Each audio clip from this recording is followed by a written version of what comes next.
ক্যাপকাটে video upload করে নেওয়ার পর এখন টাইমলাইনে চলে এসেছে। তো টাইমলাইনে আসার পর আমরা এখন কী করব, আমরা এখন এর ব্যাকগ্রাউন্ডটা রিমুভ করব। তো ব্যাকগ্রাউন্ডটা রিমুভ করার জন্য আমাদেরকে চলে আসতে হবে নিচে, এখানে রিমুভ ব্যাকগ্রাউন্ড অ্যান্ড অটো রিমুভালে ক্লিক করলে খুব সুন্দরভাবে এখানে রিমুভালটা হয়ে যাবে। এই জন্য আমি বলেছিলাম যে ক্যাপকাটটা ইউজ করো, খুব সহজেই তুমি এটা করতে পারবে।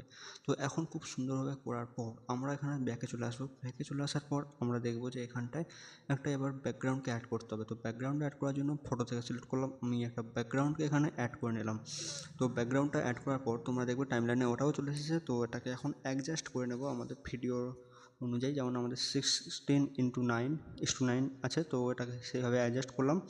এখন কী করব, এটাকে আমরা ওভারলেতে নিয়ে আসবো আমাদের সাবজেক্টটাকে, মানে আমাকে এবার ওভারলেতে নিয়ে আসলাম। তো আমি এর উপরে চলে আসলাম।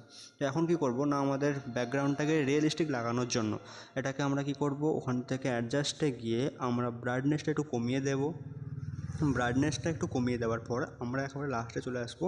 এখানে যে গ্রেডটা আছে ওটা একটু বাড়িয়ে দেব, ওই যে 29 অ্যান্ড গ্রেডটা 67 বা 68 অবধি নিয়ে নেবো। আমি 68 অবধি নিয়ে নিলাম। তো এটা করার পর তোমরা কী করবে, এখানে ওকে ক্লিক করে দেবে, টিক করে দেবে, ওকে।